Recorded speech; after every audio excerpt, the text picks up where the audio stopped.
Tariq opened his eyes to the same cracked ceiling he had stared at for the past 4 years. Morning light slipped through the torn curtains and painted yellow stripes across his messy desk. He reached for his phone without looking, already knowing what the screen would show. The numbers glowed back at him. 7:02 a.m. January 1st, 2026. He let out a long, tired breath and pressed his palm against his forehead. He sat up slowly on the worn mattress and looked around his cramped apartment. The same stack of unread books, the same broken chair in the corner, the same half-empty coffee mug from yesterday that still smelled stale. He rubbed his eyes beneath his round glasses and ran a hand through his tangled black hair. A strange calm settled over him as the familiar sounds of the city began outside. From the kitchen, his mother's voice echoed through the thin walls. "Tariq, wake up, you sleepyhead, breakfast is ready." He smiled bitterly at the exact same tone, the exact same words he had heard 400 times before. He swung his legs off the bed and stood up. His white button-up shirt hung wrinkled on the back of the door, exactly where he had left it the night before. He walked to the bathroom and stared at his own reflection in the cracked mirror. The small scar on his left eyebrow looked back at him, permanent and unchanged. He splashed cold water on his face and watched the droplets run down his pale cheeks. His hands trembled slightly against the sink, but his expression remained strangely composed. He returned to his bedroom and opened the top drawer of his desk. Inside lay a thick, worn notebook filled with frantic handwriting. He flipped through page after page of dates, stock prices, lottery numbers, and market trends. 4 complete years of data, all meticulously recorded. His eyes scanned the entry for January 15th, then February 3rd, then March 22nd. He closed the notebook and clutched it to his chest. A notification chimed on his phone. He picked it up and read the same stock alert he had ignored in year 1 and studied in year 2. Technova stocks were about to plummet. His lips curled into a slow, unhinged grin. He adjusted his glasses and let out a short, breathy laugh. The laugh grew louder until it filled the entire room. He pulled on his wrinkled white shirt and blue jeans, not bothering to button the top 2 buttons. He grabbed his wallet and the notebook and rushed out of his apartment. His footsteps echoed down the narrow stairwell as he practically leaped down the stairs. The stray cats under the window scattered as he burst through the front door. He jogged to the corner convenience store, his breath forming small clouds in the cold morning air. Inside, the cashier Mr. Hamby stood behind the counter with the same bored expression he wore every morning. Tariq slammed a crumpled bill onto the wooden counter and leaned forward, his eyes wide and wild behind his round glasses. "Lottery ticket," Tariq said, his voice breathless and urgent. "Numbers 7, 14, 23, 36, 41, 49. Mr. Hamby raised one bushy eyebrow and slowly reached for the lottery machine. He printed the ticket and slid it across the counter without a word. Tariq snatched it and held it up to the light, admiring it like a priceless artifact. Weeks passed in the loop, though Tariq experienced them as familiar, predictable days. He sat alone in his cramped apartment on the evening of the lottery draw, clutching a pillow against his chest. The old television flickered as the announcer appeared on screen. His knuckles turned white around the fabric. Sweat trickled down his temple beneath his messy black hair. The announcer paused dramatically before reading the winning numbers. 7, 14, 23, 36, 41, and 49. Tariq launched off the couch with a primal scream of victory. He danced wildly around the room, knocking over a stack of books and nearly tripping over his own feet. His laughter echoed off the walls. He ran to the window and threw it open wide. Cold wind rushed into the room as he leaned out and shouted to the empty street below. "I did it! I beat the system!" A lone pedestrian looked up with a confused expression.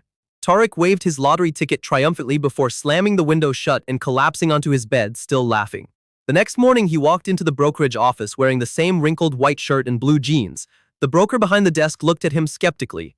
Tariq placed his notebook on the desk and slid it toward the man. He pointed to a specific date and stock name with a steady finger. "Sell everything you have in Technova today," he said calmly. "Trust me." The broker laughed nervously and tried to dismiss him. But Tariq leaned forward and repeated the same prediction with absolute certainty. He named exact numbers, exact percentages, exact times. The broker's smile faded slowly as he glanced at the notebook. 2 hours later, the market crashed exactly as Tariq had predicted, and his account balance multiplied by 2 million. He walked out of the brokerage with a certified check clutched in his trembling hand. His legs felt weak beneath him. He leaned against the glass door and stared at the check, his reflection staring back at him. His mouth opened slightly, but no words came out. He pushed his glasses up his nose and let out a shaky breath. Weeks passed again. He repeated his strategy with green energy stocks on February 3rd. He watched his portfolio triple before his eyes. The same broker called him frantically, asking how he knew. Tariq simply adjusted his glasses and said, "Call me when you have experience." He hung up and returned to his growing pile of cash. On March 22nd, he won the lottery for the second time. He showed up at the lottery office wearing his pajamas and a paper crown he had folded from an old newspaper. The officials stared at him in disbelief. He yawned loudly and tapped his watch. "Please hurry," he said. "I have 11 other investments to manage before noon." One afternoon, Farid pushed open the door to Tariq's apartment and froze in the doorway. His jaw dropped open as he stared at the chaos inside. Suitcases stuffed with banknotes filled every corner. Gold bars stacked precariously under the desk. And in the bathroom, a golden toilet gleamed under the fluorescent light. Farid blinked and rubbed his eyes. "Dude, what is this?" Farid shouted, stepping inside and pointing at the golden toilet. Tariq emerged from the kitchen wearing an absurdly expensive silk robe over his usual white shirt. He smiled proudly and patted the golden throne with affection. "Custom made," he announced. "Only 1.2 million, a bargain really." Farid grabbed Tariq by the shoulders and forced him to sit down. He knelt in front of him and waved a hand across his face. "Tariq, you're scaring me. Have you been sleeping? Do you need help?" Tariq pulled away and walked to his wall, which was covered in an enormous web of sticky notes, red strings, and dates. He gestured dramatically at the chaos. "March 15th, Bitcoin crashes," Tariq recited, pointing at a red sticky note. "April 2nd, gold spikes. April 17th, that weird dog meme coin becomes worth 10 cents. He turned to Farid with bloodshot eyes and a manic grin. "I've lived through 2026 4 times, Farid. I know everything." Farid stared at him for a long moment, then burst into laughter. He slapped his knee and wiped tears from his eyes. "Good one. Honestly, the whole time loop thing, the gold toilet, you really commit to the bit." Tariq sighed heavily and grabbed a blank piece of paper. He scribbled something down and handed it to Farid. "Tomorrow at 3:47 p.m., Tariq said slowly, your cousin Ahmed will call you to say his cat is stuck in a tree, the fluffy one with the missing ear." Farid scoffed and shoved the paper into his pocket. He shook his head and walked toward the door. "You're crazy," he called over his shoulder. "But I love you anyway." The next day at exactly 3:47 p.m., Tariq's phone buzzed. He answered on speaker and heard Farid's frantic voice screaming through the speaker. He called, "About the cat, the fluffy one with the missing ear. Dude, how?" Tariq leaned back in his chair, a smug grin spreading across his face. He adjusted his glasses slowly. "I told you," Tariq said calmly. "Time loop. Now do you believe me, or do I have to predict your mother's secret meatloaf recipe next?" Farid paused on the other end, breathing heavily. Then he whispered, "All right, I believe you, so you're like some kind of time-traveling stock genius." Tariq nodded and stood up. Farid arrived at the apartment an hour later and studied Tariq's notebook with intense focus. His green eyes scanned the chaotic pages. "This is insane," he muttered. "You could buy the entire city." Tariq paced behind him, rubbing his hands together. "That's the plan," he said. "Every single source of money in this loop, I'm taking it all." They began working together. Farid helped organize the growing chaos, making spreadsheets and tracking accounts. Tariq continued his predictions with machine-like precision. Day by day, their wealth ballooned into astronomical numbers. Gold bars filled the bathtub.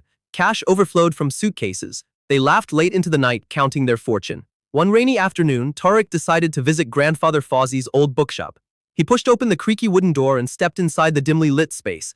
Dust motes danced in the pale light from the window. Grandfather Fozzie sat behind the counter in his gray robe, his white beard brushing against his chest. He looked up with his piercing blue eyes. "Ah, Tariq," the old man said in his hoarse, grinding voice.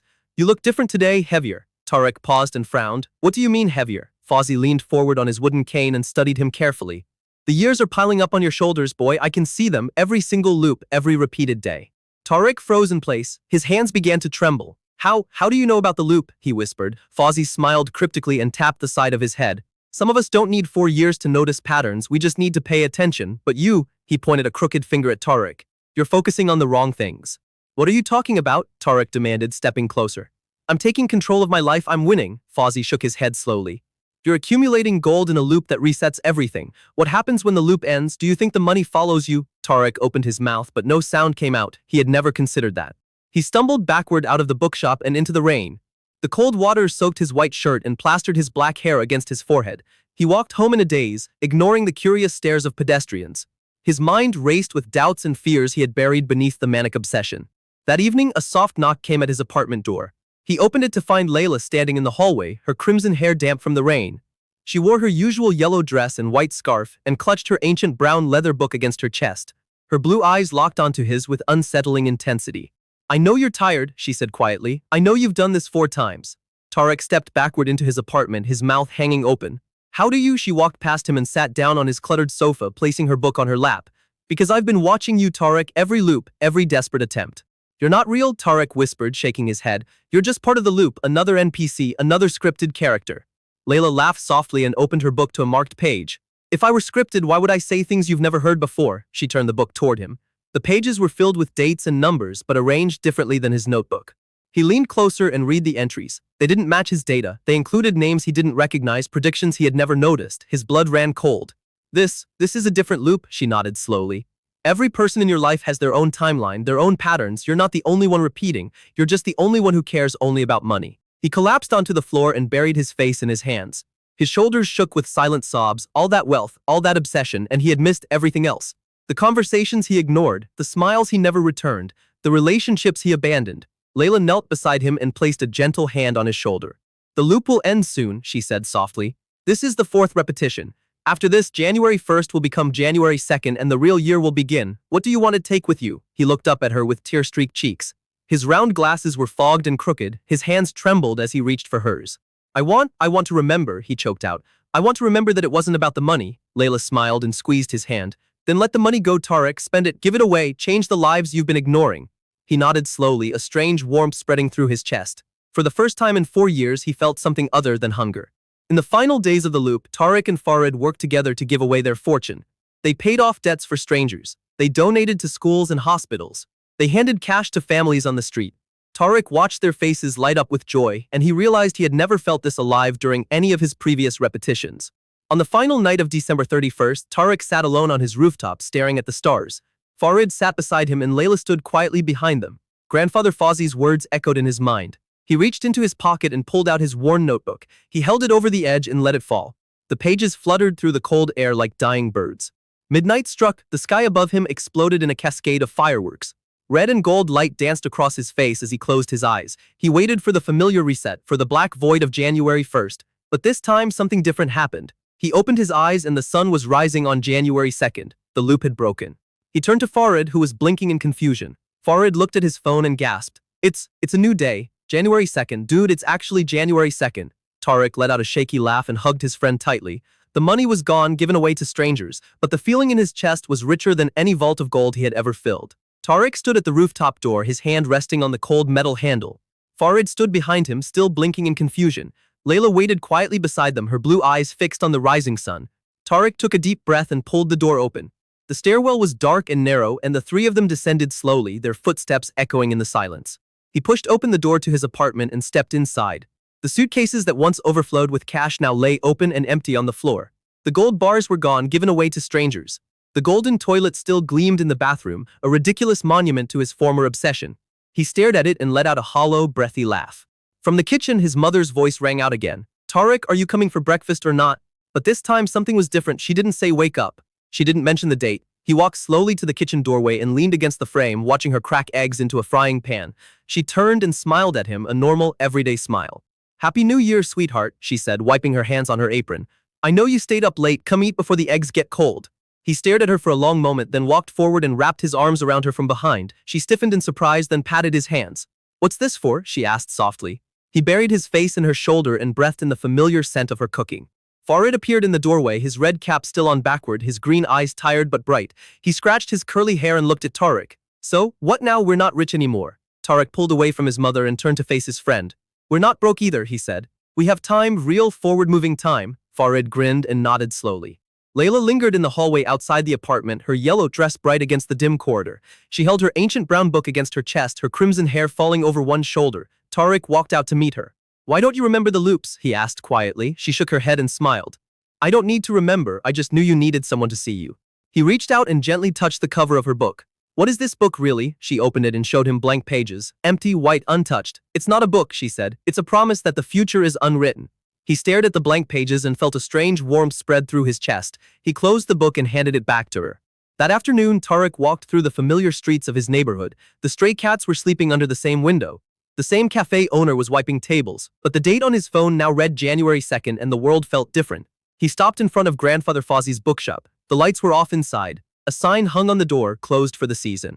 He pressed his face against the dusty glass window and peered inside. The shelves were empty. The counter was bare, no sign of the old man in the gray robe. He tried the door handle, but it was locked.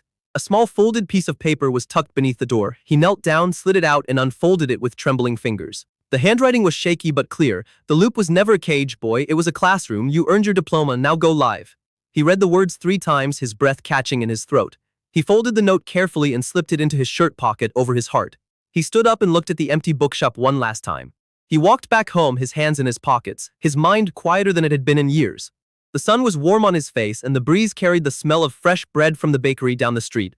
He stopped and bought a loaf with the last few coins in his pocket. He broke off a piece and chewed slowly, tasting every crumb. When he returned to his apartment, he found a note from Farid on the door. Gone to help my mom fix her roof. Call me later. He smiled and tucked the note into his pocket. He walked inside and looked at the empty suitcases again. Instead of feeling loss, he felt lightness. He began folding them and stacking them in the corner. Days passed and Tariq found himself restless. He wandered through the market, watching people bargain and laugh. A middle-aged man struggled to carry a heavy box of tools. Tariq recognized him from the loop, a carpenter named Hussein who had lost his business in every single repetition.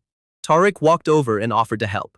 Why do you carry these tools every day? Tariq asked, lifting one end of the box. Hussein sighed and wiped sweat from his forehead. No one hires me, but I can't stop, it's all I know. Tariq remembered something from his notebook. Hussein's designs were beautiful. He had seen sketches in the carpenter's trash bin during year 3.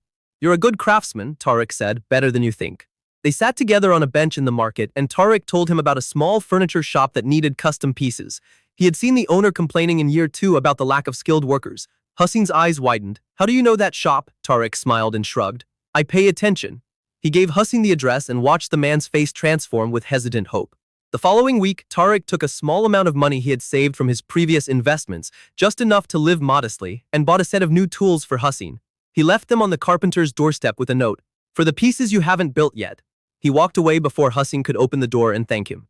He heard footsteps behind him and turned to see Hussein running after him, tears streaming down the man's face. Hussein grabbed his hands and squeezed them tightly. No one has ever believed in me, not like this.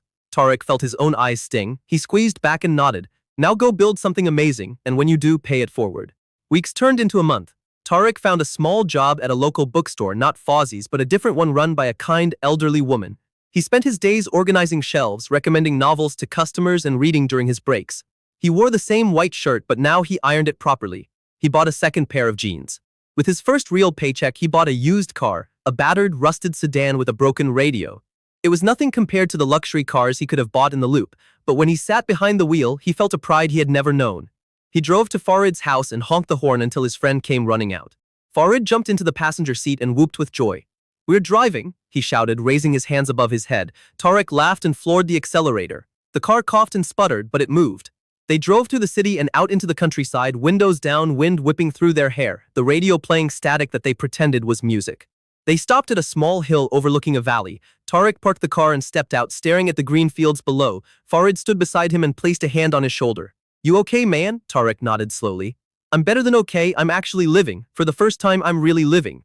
Farid smiled and nudged him gently. That evening, Tariq drove to Layla's small house on the edge of the city. He knocked on her door and waited, his hands fidgeting with the car keys. She opened the door wearing her yellow dress, her crimson hair tied back with a white ribbon. She smiled when she saw him. You look different, she observed. Less haunted. He laughed and rubbed the back of his neck. I've been thinking about the future, about what I want. She tilted her head and waited. I want to keep seeing you, he blurted out. Not because you're mysterious or because you have a book, just because you're you. She laughed softly and stepped outside, closing the door behind her. They went for a walk through the neighborhood, past the cafe, past the convenience store where he had bought the first lottery ticket. Mr. Hamdi saw them from the window and waved. Tariq waved back. Layla looped her arm through his and they walked in comfortable silence, watching the sunset paint the sky in shades of orange and purple. That night, Tariq fell asleep quickly, exhausted from the honest work of the day. But his sleep was not peaceful. He dreamt of the loop the same morning, the same cracked ceiling, the same phone reading January 1st. He dreamt of the golden toilet, the piles of cash, the manic laughter. He woke up with a gasp, his heart racing. He sat bolt upright in his bed, drenched in cold sweat. His hands were shaking. He fumbled for his phone on the nightstand and pressed the screen.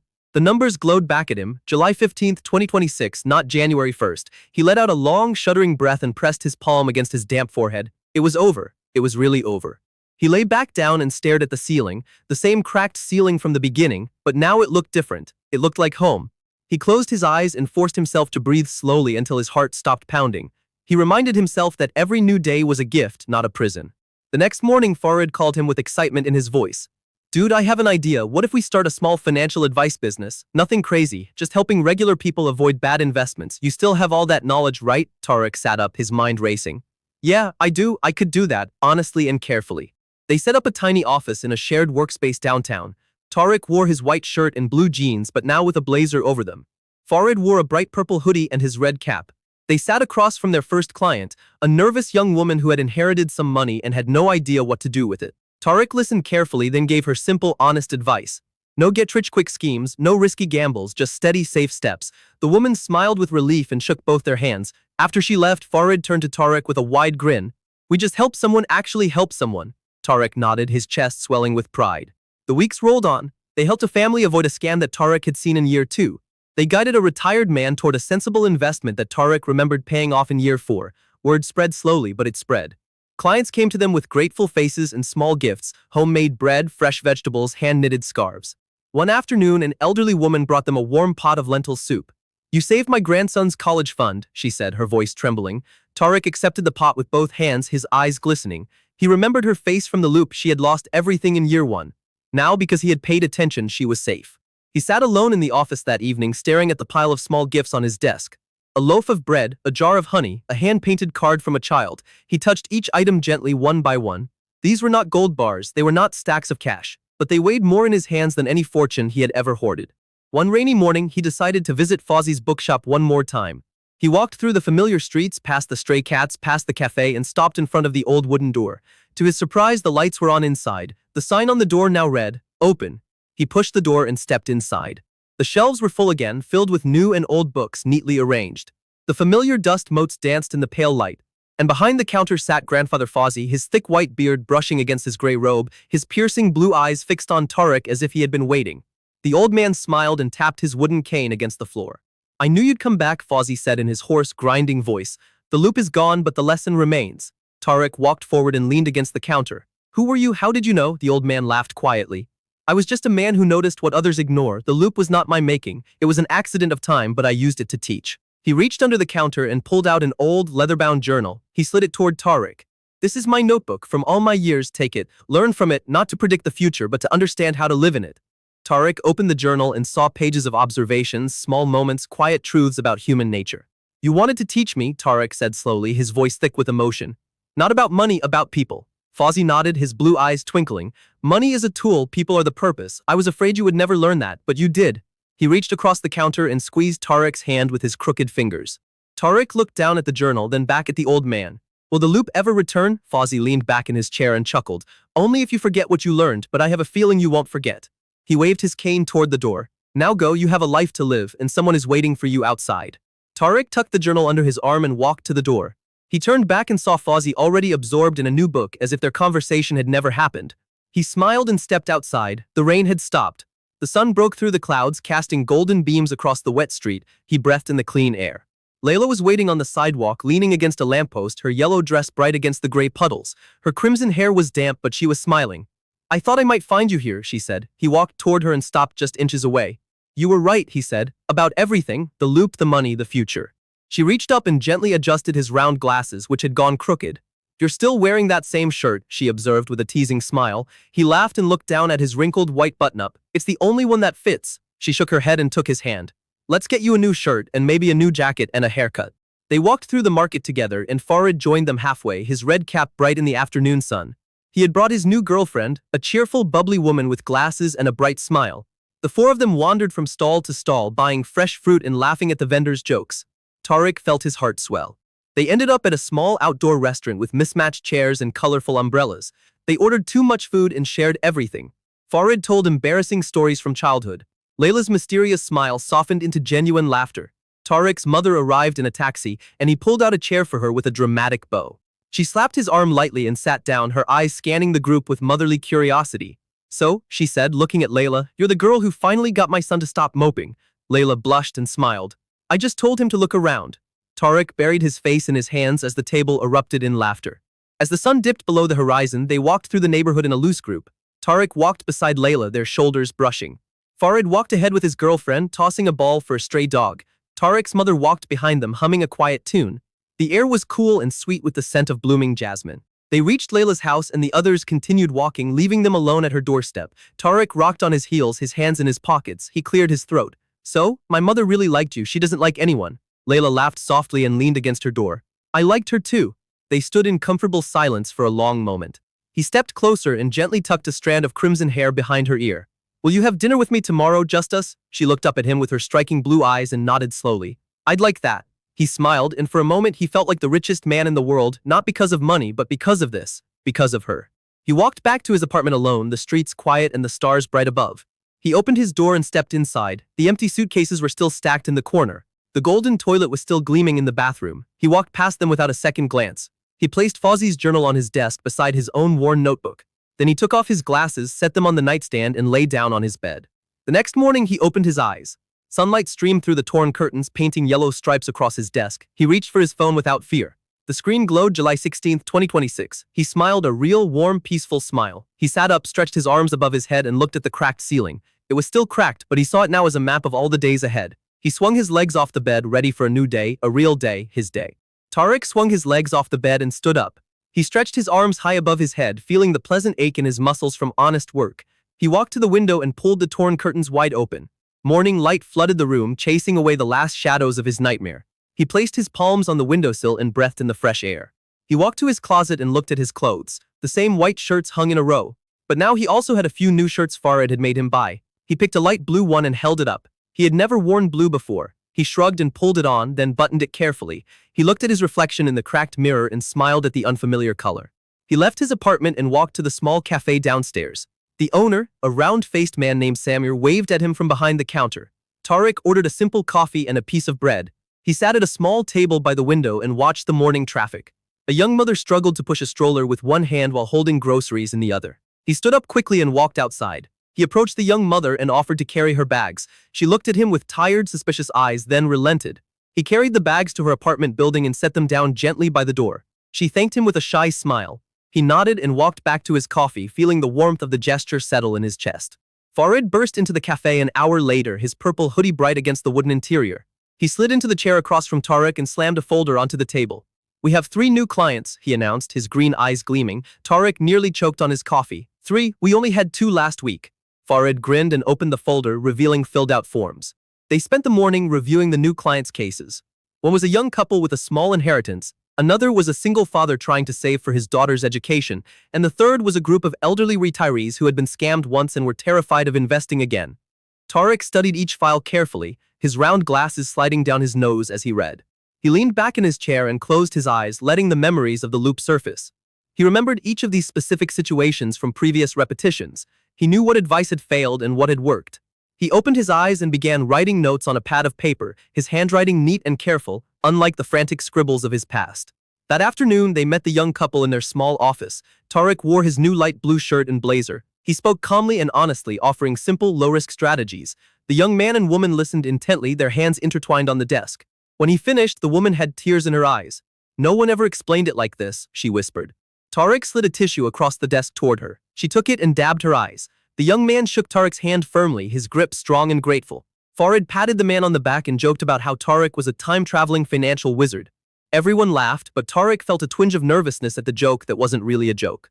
After the clients left, Tariq turned to Farid and spoke quietly. "Don't say things like that, it's dangerous." Farid's smile faded as he realized the weight of his words. He nodded seriously. "Sorry man, I forgot." Tariq squeezed his friend's shoulder and smiled. "It's okay, just keep it between us." They returned to their work in comfortable silence. In the evening, Tariq walked to Layla's house. He had brought a small bouquet of wildflowers he had picked from the roadside. She opened the door and her face lit up with surprise when she saw the flowers. She took them and buried her nose in the petals, inhaling deeply. "They're beautiful," she said. "I love wildflowers." He scratched the back of his neck, feeling shy. They sat on her small porch, watching the sunset paint the sky in layers of orange and pink. She placed the flowers in a mason jar on the railing. "You keep doing good things," she observed, looking at him. "People are starting to talk about you." He shrugged and looked down at his hands. "I'm not doing anything special, just remembering what I saw." "You're not just remembering," she said softly. "You're choosing, that's what matters." He looked up and met her blue eyes. The evening light caught her face, softening her features. He felt a lump in his throat. "I'm afraid I'll forget how to live without the loop," he admitted. "Afraid I'll go back to being that obsessed, hungry person." She reached over and placed her hand over his. "That person is gone, you left him behind with those empty suitcases." He let out a slow breath and turned his hand over to hold hers. They sat in silence as the stars began to appear one by one in the darkening sky. The air grew cool and he shivered slightly. She leaned closer and rested her head on his shoulder.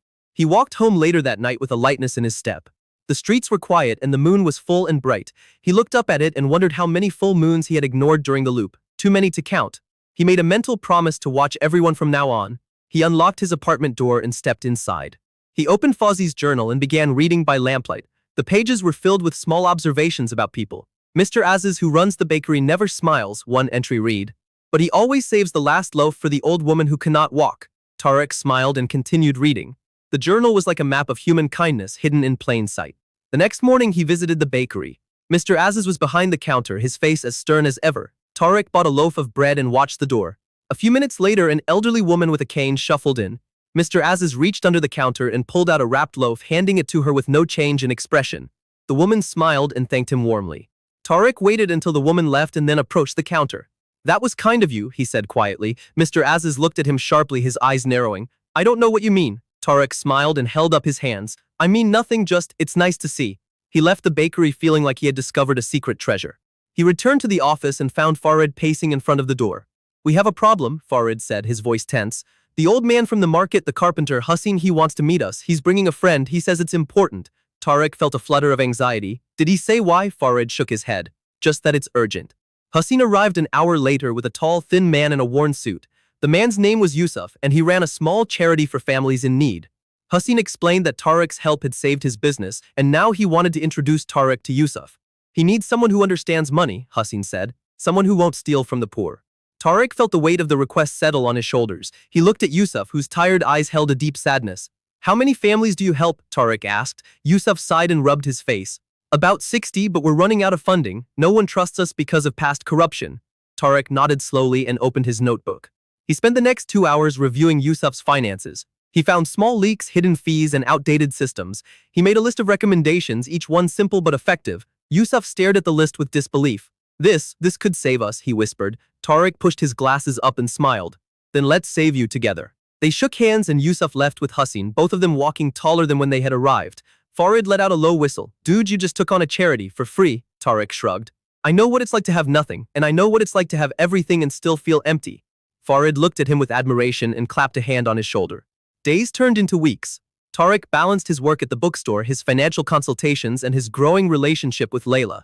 He visited his mother every Friday for dinner. He helped Farid prepare for his girlfriend's birthday party. He even bought new curtains for his apartment, yellow ones that let the light through without revealing the cracks.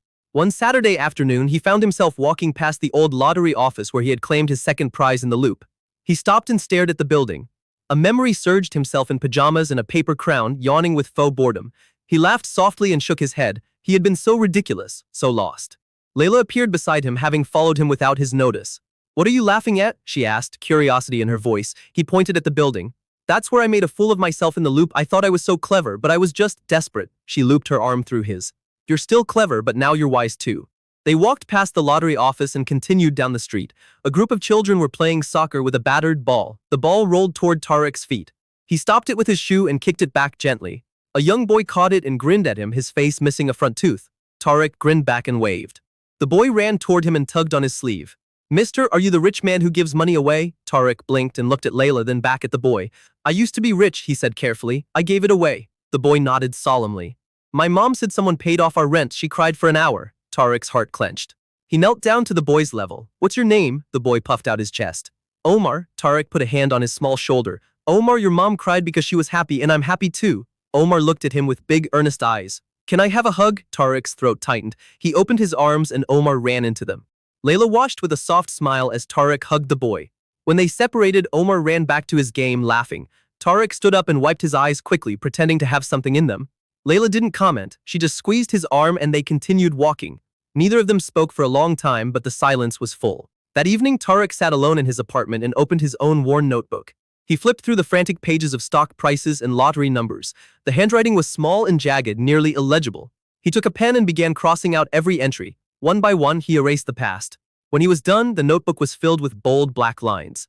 He closed the notebook and placed it beside Fozzie's journal. 2 books, one of frantic greed, one of quiet observation. He touched both of them gently. "I don't need to predict the future anymore," he said to the empty room. "I just need to live in it." He turned off the lamp and lay down, the darkness a comfort rather than a threat. Weeks passed, the seasons began to change. The leaves turned orange and gold and the air grew crisp. Tarek wore a brown jacket over his light blue shirt now. He walked through the streets with a contented ease that felt foreign and wonderful. People greeted him by name, shopkeepers waved. He had become part of the neighborhood. One afternoon, Farid pulled him aside with an excited look. "I have an idea, a big one." Tarek raised an eyebrow. "What kind of idea?" Farid bounced on his heels. "What if we start a community fund, like a small bank for people who can't get loans? We use the money we've saved and the trust we've built." Tarek considered it. "That's actually brilliant." They spent the next week planning. Farid handled the paperwork. Tarek calculated the numbers. They invited Hussein Yusuf and a few other trustworthy community members to join as advisors. The fund was small at first, barely enough to help a dozen families, but word spread and donations trickled in. People gave what they could, not much, but with love. Tariq stood in the small office they had rented for the fund, staring at the first deposit envelope. It contained crumpled bills and a handwritten note, "Thank you for believing in us." He held the envelope to his chest and closed his eyes. This was better than any gold bar, this was real. His mother came to visit the office one afternoon. She walked around, touching the files and the chairs, her eyes full of pride. "You built this," she said softly, "you and Farid from nothing." He looked at her and saw the worry lines around her eyes had softened. She was proud of him, not for money but for meaning. Layla began helping them on weekends. Her calm presence was a steady anchor. She organized files, made tea, and listened to clients with the same mysterious patience she had shown Tariq. Farid whispered to Tariq, "Don't let her go, she's perfect." Tariq laughed and threw a paper ball at his friend's head. One Sunday morning, Tariq and Layla sat in a park together, watching ducks glide across a small pond. The autumn sun was warm and the trees were a riot of red and gold. Tariq turned to her and took a deep breath. "I want to ask you something." She tilted her head, her crimson hair falling over one shoulder. "Ask." He turned to leave and found a small wrapped package on the doorstep, addressed to him in shaky handwriting. He knelt down and picked it up. Inside was a single old coin and a note. "For good luck, you'll need it for the journey ahead." He smiled and slipped the coin into his pocket. He would carry it always. Weeks turned into months. Winter arrived and the streets were dusted with snow. Tariq wore a thick scarf that Layla had knitted for him. It was uneven and a bit too long, but he wore it every day with pride. He walked through the snow-covered market, breathing in the cold air, his breath forming small clouds. He stopped at Mr. Aziz's bakery and bought a warm loaf.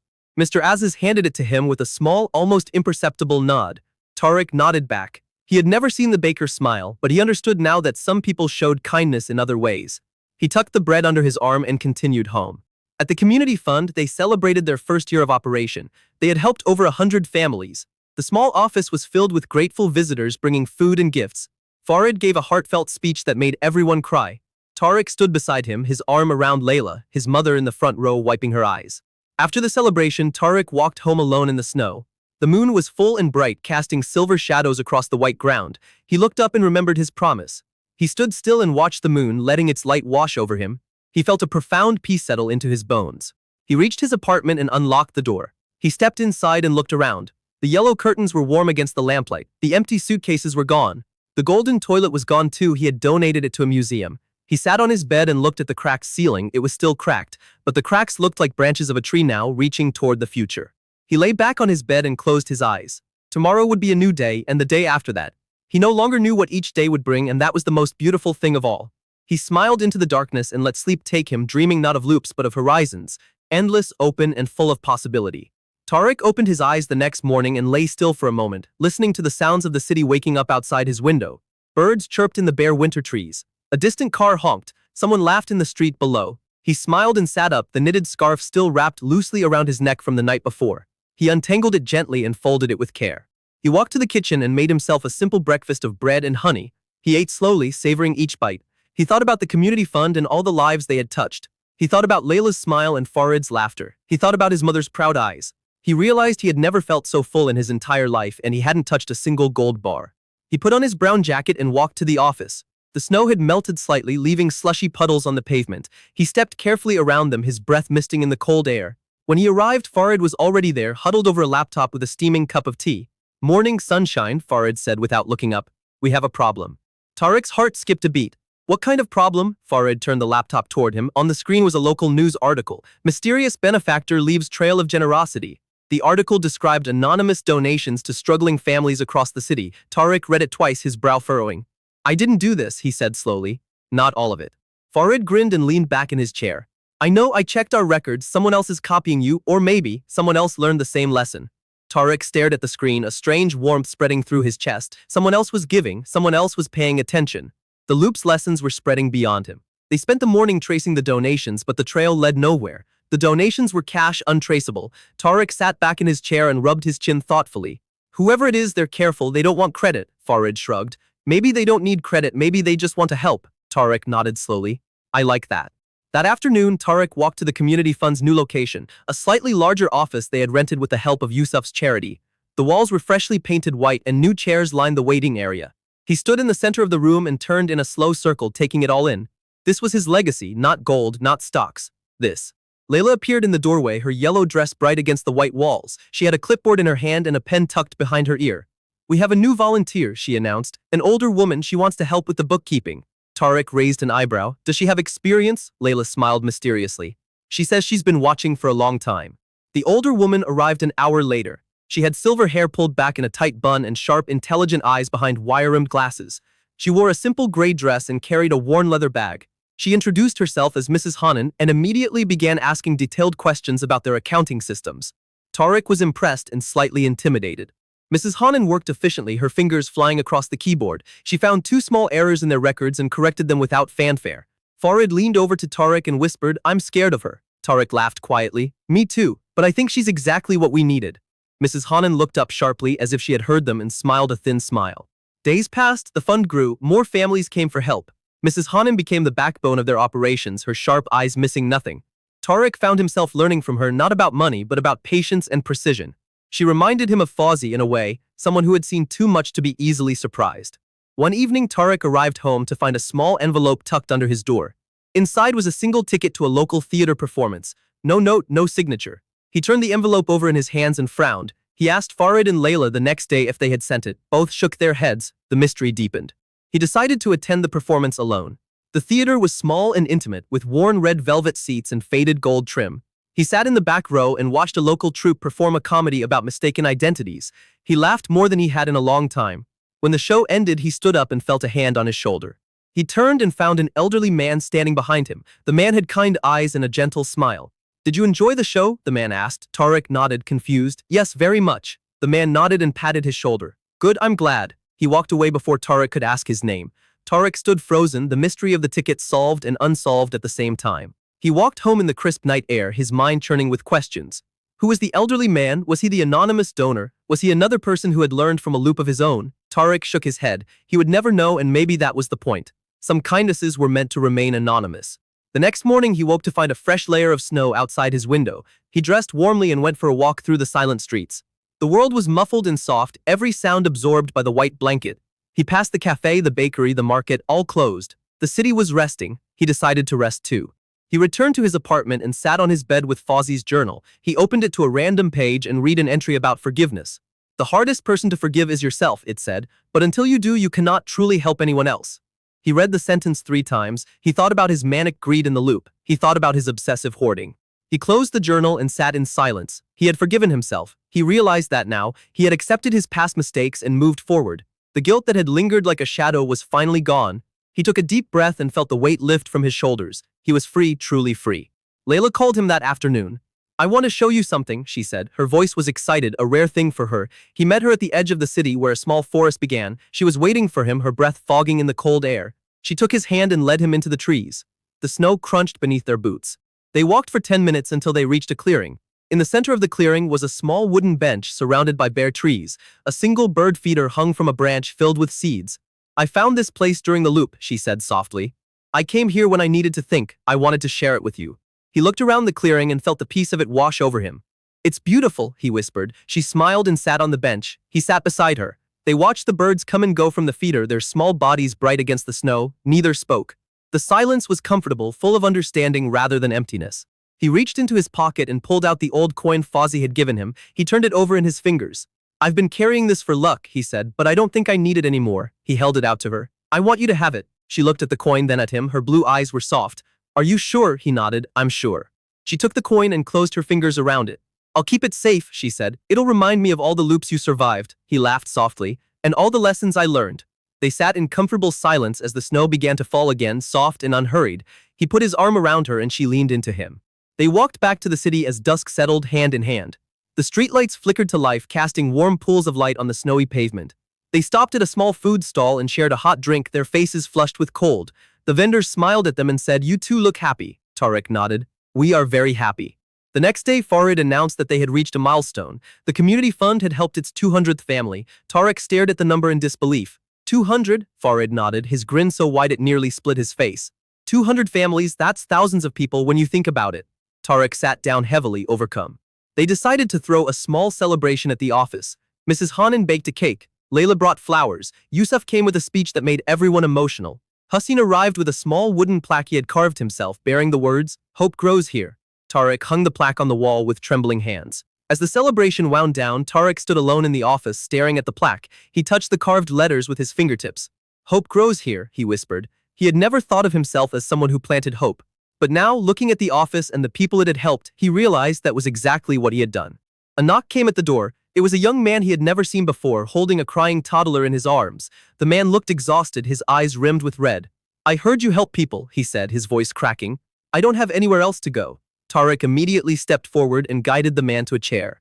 He listened to the man's story, a lost job, a sick child, mounting debts, the familiar weight of desperation. Tarek recognized the look in the man's eyes. He had worn that expression himself years ago in the loop. He didn't offer quick solutions. He offered patience, listening, and a promise to figure it out together. Farid joined them and together they created a plan. It wasn't easy. There were no fast fixes, but by the time the man left, his shoulders were a little less hunched. His toddler was sleeping peacefully in his arms. He shook Tarek's hand and whispered, "Thank you for seeing me." Tarek squeezed his hand and said, "I always will." The man left and Tarek leaned against the doorframe, suddenly exhausted. Farid came up beside him. "You okay?" Tarek nodded slowly. "Yeah, just, that used to be me in the loop, lost and alone." Farid put a hand on his shoulder. "But you're not lost anymore, and now you're helping others find their way." Tarek turned to look at his friend. "I couldn't have done this without you," he said quietly. "You believed in me even when I was crazy." Farid laughed. "You were definitely crazy, but you were also my best friend." They embraced, a brief but meaningful hug. Then Farid pulled away and clapped him on the back. "Now let's go eat cake." Weeks turned into months. Winter slowly gave way to spring. The snow melted and the streets filled with the sound of running water. Tarek noticed the first green shoots pushing through the muddy ground. He knelt down and touched one, marveling at its resilience. "New beginnings," he murmured, "every single day." Layla came to his apartment one morning with a small potted plant. "A housewarming gift," she said, "for your home and your heart." He placed the plant on his windowsill and watered it carefully. "I'll keep it alive," he promised. "I'll keep everything alive." She smiled and kissed his cheek. "I know you will." He sat in his apartment that evening and looked at the plant, then at Fozzie's journal, then at the yellow curtains. His world had expanded so much since the loop ended. He wasn't the same person who had woken up on January 1st, desperate and hungry. He was someone new, someone better. He picked up his phone and called his mother. "Can I come for dinner tonight?" he asked. She sounded delighted. He walked to her house and found her cooking his favorite meal. He helped her chop vegetables and set the table. They ate together in comfortable silence, occasionally exchanging smiles. He didn't need to say anything, she knew. After dinner, he walked through his old neighborhood. The stray cats were still there, sleeping under the same window. The cafe owner was still wiping tables. The bakery was still warm and inviting. Everything was the same, but everything was different because he was different. He saw with new eyes. He returned home and opened Fozzie's journal again. He read entry after entry, soaking in the wisdom. One entry struck him. A man's true wealth is measured by the number of people who smile when they see him coming. He closed the journal and thought about his own life. He smiled when he thought of the faces of the people he had helped. The next morning, he arrived at the office to find a crowd gathered outside. His heart raced as he pushed through the crowd. Inside, Farid was standing on a desk, waving a piece of paper. "We got funding," he shouted. "A government grant for real, legit, actual funding." The crowd cheered. Tarek felt tears spring to his eyes. The funding meant they could expand, hire more staff, help more families. Tarek sat down heavily in his chair, his legs weak with joy. Layla knelt beside him and squeezed his hand. "You did this," she said. "No," he corrected. "We did this, all of us." She smiled and kissed his forehead. With the new funding, they hired 2 new staff members. A young woman named Rana who had a degree in finance and a heart for charity, and an older man named Sami who had retired from banking and wanted to give back. Tarek trained them personally, his patience and knowledge flowing naturally. He found himself enjoying the teaching. He explained concepts slowly, used simple examples, and always left room for questions. Rana and Sami looked at him with admiration. "You're a natural teacher," Sami said. Tarek shook his head. "I just remember what it was like to not know anything. I don't want anyone to feel that way." As spring turned to summer, the office buzzed with activity. Families came and went, their faces gradually shifting from desperate to hopeful. Tarek watched the transformation happen day after day. It never got old. It never stopped filling him with wonder. Farid started dating his girlfriend more seriously. He brought her to the office sometimes and she helped with filing and making tea. Tarek teased him mercilessly. "Look at you, all domesticated." Farid threw a paper ball at him. "At least I have a girlfriend." Tarek laughed and threw a pen back. "I have Layla, thank you very much." Layla, for her part, became more open. The mysterious edge that once surrounded her had softened. She laughed easily now. She joked with the volunteers. She even sang softly while she worked, a habit that made everyone in the office smile. Tarek loved watching her. He loved seeing her happy. One summer evening, Tarek and Layla sat on the rooftop of his apartment building watching the sunset. The sky was a brilliant orange and pink, streaked with soft clouds. She rested her head on his shoulder. "I think this is the best day of my life," she said quietly. He kissed the top of her head. Every day with you is the best day. He looked out at the city below, the lights beginning to twinkle, the sounds of life drifting up from the streets. He thought about the loop, the 4 years that had felt like a lifetime. He thought about the gold, the lottery, the frantic obsession, and he smiled. It had all led to this moment, this peace, this love. The next morning, a package arrived at the office. It was addressed to Tarek with no return address. He opened it carefully and found a stack of old photographs. He spread them out on his desk. They were pictures of the neighborhood from decades ago, the cafe, the bakery, the bookshop, and in one of them a young Fawzi stood behind a counter, smiling. He stared at the photograph for a long time. Fawzi looked so young, so full of life. Tarek touched the image gently. "You're still teaching me," he whispered. He pinned the photograph to his office wall beside the plaque Hussein had carved, 2 reminders of what mattered. He called Farid into the office and showed him the photographs. Farid studied them, his eyes wide. "Is that the old man from the bookshop?" he asked. Tarek nodded. "I think he sent these, or someone who knew him." Farid looked at him. "Do you think he's still alive?" Tarek shook his head slowly. "I don't know, but I think he wanted me to remember." That evening, Tarek walked to the bookshop one more time. The building was empty now, a for sale sign hanging in the window. He pressed his face against the glass and looked inside. The empty shelves seemed to echo with the past. He whispered a silent thank you to the old man who had given him so much. He turned to leave and found a young woman standing on the sidewalk watching him. She had curly dark hair and kind eyes. "Are you Tarek?" she asked. He nodded slowly. She stepped forward and handed him a small envelope. "This is for you from my grandfather." He opened the envelope and found a key inside.